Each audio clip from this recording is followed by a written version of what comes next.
Hello guys, welcome to Redditor's Revenge. Here we post amazing revenge stories daily.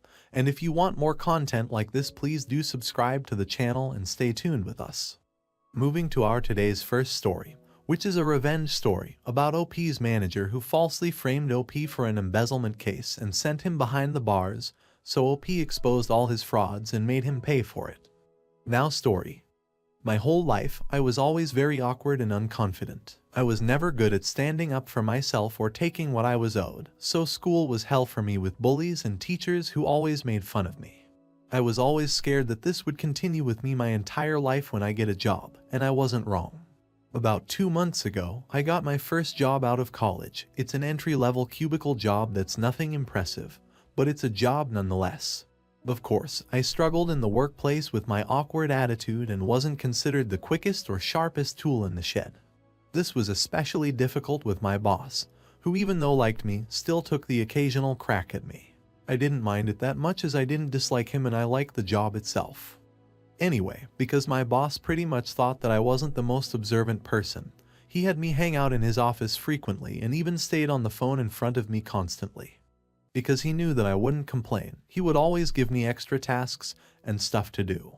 He must have thought he could trust me, as I spent so much time with him in his office and pretty much knew everything that was on his computer since he had me do his work for him sometimes. All of this culminated in me finding stuff I really shouldn't have found. One day, he told me to go and do some spreadsheets and work on his computer that he had to do. I didn't mind and started working while he left the office entirely to go hang out with the other managers. I spent hours on his computer doing work, but there was one file I couldn't find. I tried calling him several times so that he would tell me, but he didn't pick up. This was essential and I was afraid he'd scold me if I didn't do the task, so I looked around the desk for any flash drive that may have it. I found one in the drawer and put it on his laptop to check. I didn't find it, but I found a bunch of strange-looking files with very interesting titles. I knew it wasn't my business to look through the files, but curiosity got the better of me as the titles of the documents seemed very inappropriate and had the names of big executives in the company. Anyway, I went through the files and found extremely incriminating stuff. All the files were documents that proved that he was embezzling money from the company. I was shocked at the numbers I found, and I was shocked at the embezzlement himself, as he always seemed like a decent person to me, even if he was lazy and rude at times. I heard footsteps coming toward the office, so I closed everything in a hurry, pulled out the flash drive and put it back in the drawer, and closed the laptop. When my boss came back, I acted as if everything was fine and told him that I needed the one file I was looking for. He told me that he didn't need it now. He then took his laptop and left the office early. I was terrified for the rest of the day. I didn't know what to do or whether or not to tell someone, since I could get in some serious trouble, and getting fired might have been the least of them. I decided to keep my mouth shut and hope that he doesn't find out that I knew. The next day, however, as soon as I arrived at work, he called me into his office and he looked super angry. My legs were shaking as I entered and what I expected came true. He told me that he found one of the documents was opened the previous day. I forgot that the documents tell you about the last time it was opened and the last time it was edited. I was completely frozen and didn't know what to say. He walked up and down the office threatening me. He told me that if I told anyone, he would pin everything on me and that I'd get arrested. He had this whole plan of using me as a scapegoat and he told me that I was going to be helping him. Otherwise, my name would be on anything and that I would have no proof that he was the one. I felt pressured now, so I just nodded in approval. I didn't want to lose my job or get arrested for something I didn't know, so from then on, I would have to help him do the embezzling and money laundering, as I was very good with numbers, even if I was a little awkward. It had always been my greatest strength. I still felt like I had to tell someone or otherwise I would explode. I didn't think about making a plan or anything to take him down, and I decided to just play everything safe. Still, I was talking with my one friend in the whole company, an employee in the accounting department, and I told him everything and made him swear that he wouldn't tell anyone. I didn't want advice, I just wanted to vent. As soon as I told him, he went nuts and told me that we had to take my boss down and report him. When I told him what my boss told me, he told me to come up with a plan to expose him from the inside and he seemed extremely excited about the whole thing.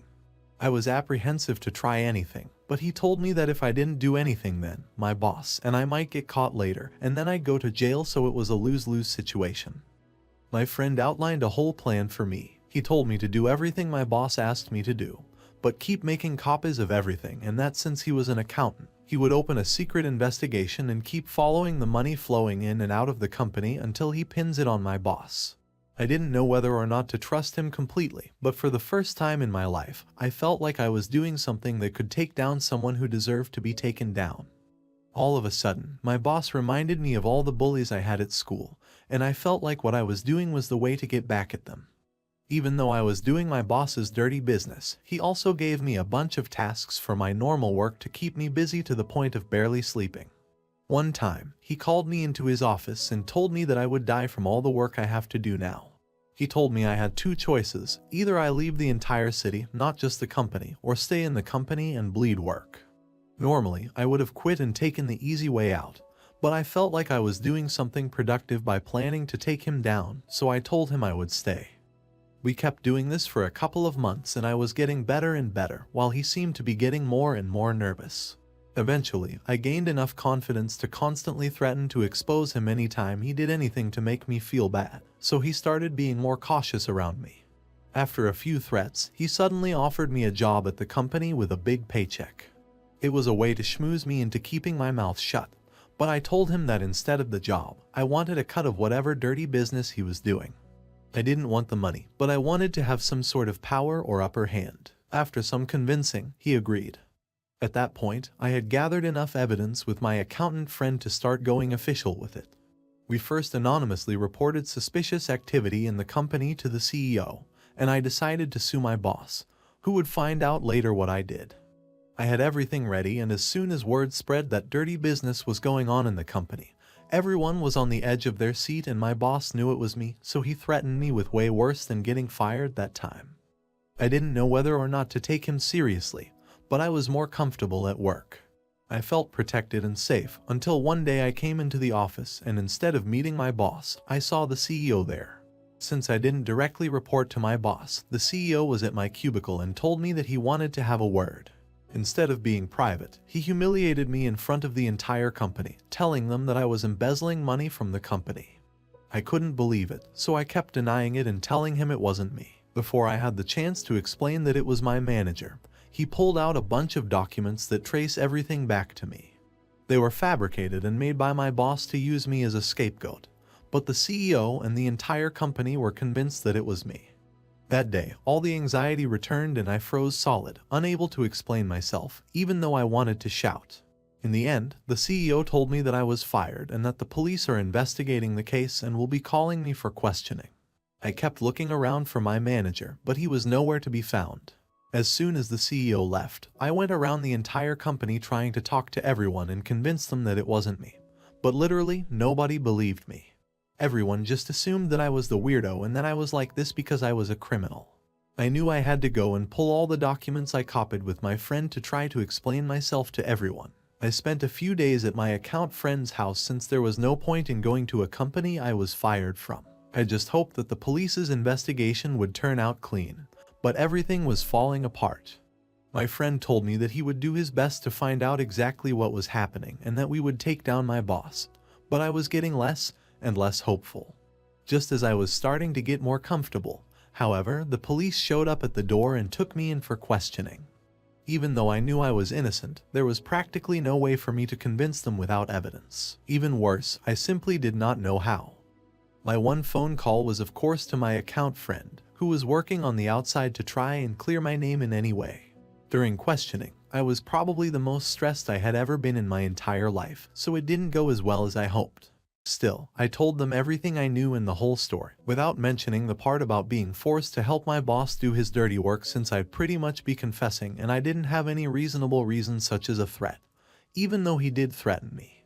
I kept telling them that all the documents that traced back to me were fabricated, but my boss seemed to have connections that ran so deep that he made it so clear that I was the one at fault. I spent a few days in jail before my court hearing, and I was getting more and more hopeless. All I could think about was the fact that if I were strong enough to stand up to my boss and report him from the very beginning, I wouldn't be here. After a few days, however, I got released and they told me that the charges didn't stick and that there was evidence of fabrication in the documents.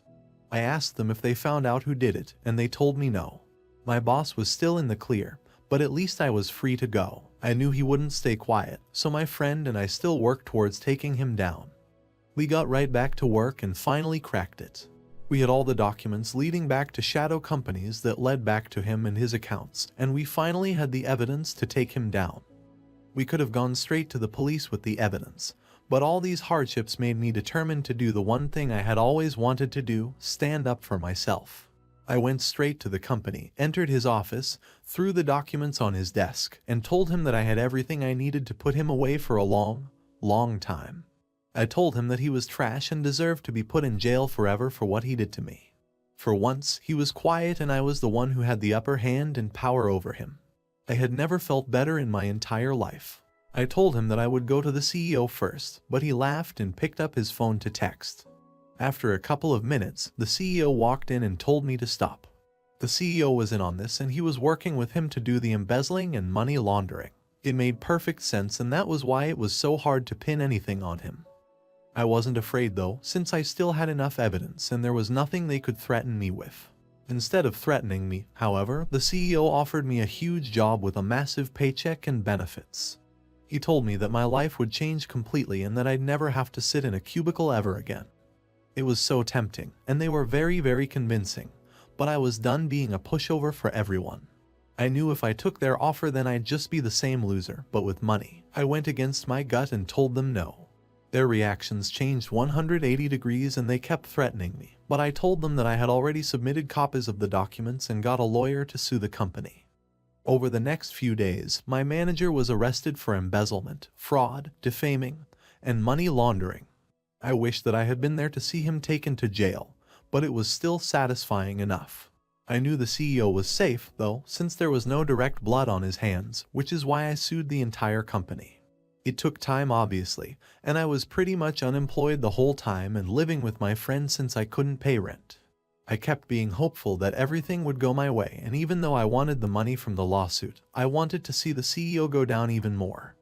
After a few weeks, it was the day of the hearing and I was there to testify. If I lost the lawsuit, I would pretty much be in more debt to my lawyer and stay unemployed without a place to live. Everything was riding on at this moment. I saw the CEO enter and he wanted to have a word with me first.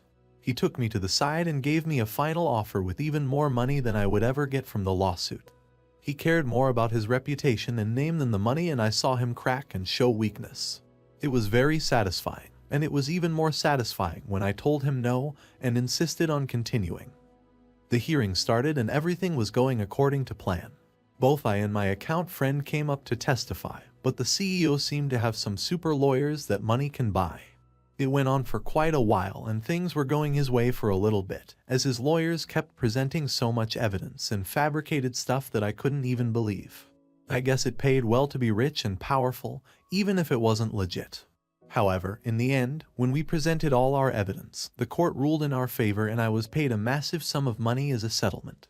I never felt prouder of anything I had ever done in my entire life, and the look on the CEO's face as he got a prison sentence, and the settlement was priceless. I knew that he may get out of it later from his power, but it was still very much worth it. After I got the money, I moved out of my friend's place and started my own business with the money. I never wanted to have a boss again, so I became my own. Looking back, I'm glad this happened because it kicked me in the drives I needed to grow and come out of my bubble. Now, here is the end of the story, and I hope you enjoyed the video. In my opinion, OP did not anticipate this because his CEO was also involved in embezzlement and money laundering. Without any proof, he had no chance of exposing them. I'm glad the OP's manager got what he deserved, but that wasn't enough for me. Guys, let me know what you think about these jerks, and if you have any stories about your jerk bosses, please share them in the comments section. I'd love to hear them. So before leaving, please hit the like button and do subscribe to the channel to stay tuned with us for more awesome stories.